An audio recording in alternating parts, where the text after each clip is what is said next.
Hello everyone, আবারও হাজির হয়ে গেলাম নোয়াখালী থেকে। সকাল সকাল দেখি এখানে মাছ ধরছে এই পুকুরটায়, তো ওইটাই আপনাদের সাথে শেয়ার করব।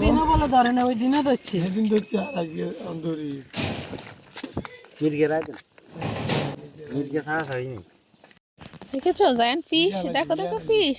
না ইগে রান ওই দুইটা লাগে এটা রাখুন, এটা ছোট দুইটা লাগে এগুলি কি কই মনে হয় না? না। হ্যাঁ কই মাছ আছে কই মাছ আছে কয়টা? ওই যে আছে ভাইয়া। এই লড়িচ্ছা জায়ান্ট দূরে যাও, সাবধান জায়ান্ট, দূরে যাও। হাতে কাটা লাগবে রে। ও এটা বুঝা ছেলে তো, হ্যাঁ। ও আচ্ছা আচ্ছা। না আমার উৎকে লেদা নেই, হাতে কাটা লাগতো। গ্যাস আছে হ্যাঁ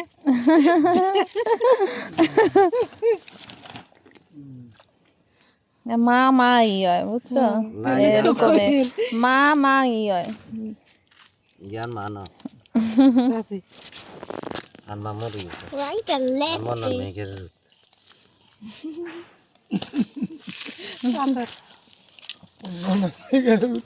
আই মরি জান মা মরি গেছে বাবা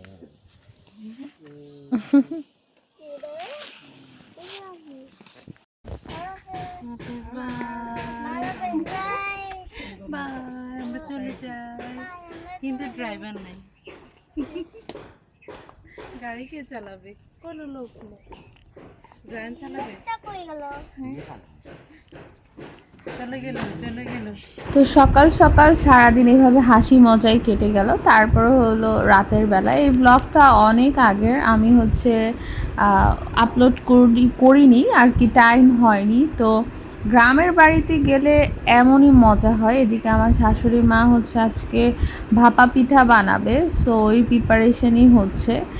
তখন একটু হালকা শীত ছিল, এজন্য হচ্ছে আমরা পিঠা আর মানে পিঠা আর উৎসব করব, উৎসব না বেসিক্যালি আর কি, ফ্যামিলি সবাইকে নিয়ে পিঠা খাওয়া এই আর কি। আমার শাশুড়ি মা হচ্ছে ভাপা পিঠা বানাচ্ছে। আর আমাদের বিল্ডিংয়ের কাজের জন্য আমাদের রান্নাঘরটাও হচ্ছে ছোট হয়ে গেছে, অন্য জায়গায় হচ্ছে আমরা ছোট একটা রান্নাঘর তুলে হচ্ছে আপাতত কাজ করছি, এই জন্য সব কিছুই এলোমেলো হয়ে আছে। আপনাদের সাথে এটা আগেও আমি শেয়ার করেছি। তো এই দিকে এই যে এখন হচ্ছে এই পিঠাটা ভেঙে গেছে, আসলে মনটাই খারাপ হয়ে গেল যে পিঠাটা ভেঙে গেল। ব্যাপার না, মা আবার ঠিক করে বানিয়ে দিবে, সমস্যা নেই। মা হচ্ছে অনেকগুলো পিঠা বানিয়েছিল, আমরা সবাই মজা করে মানে খেয়েছি।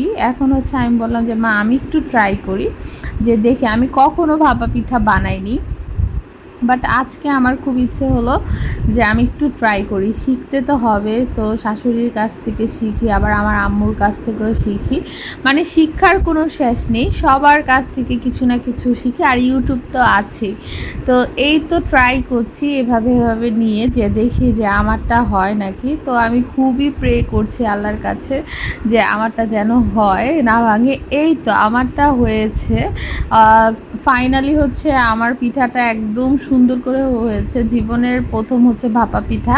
তো খুশিই লাগে জীবনের প্রথম কিছু বানালে যদি হয় কোনো রান্না, আর সেটা খেয়ে যদি সবাই প্রশংসা করে তাহলে তো আরও ভালো হয়। সব কিছু রেডি ছিল, আমি জাস্ট দিয়েছি চুলায় আর হয়েছে। তো ওইদিকে মা হচ্ছে আরও অনেকগুলো পিঠা বানিয়ে নিয়েছে, আমি এদিকে যে কটা হয়েছে আর যে কটা মা বানিয়েছে আমি কয়েকটা বানিয়েছি, এই নিয়ে হচ্ছে ঘরে চলে গেলাম। এর মধ্যে কোনোটা হচ্ছে আবার ফেটে গেছে। যাই হোক, আজকের ব্লগটা এখানেই, সবাই ভালো থাকবেন, টাটা।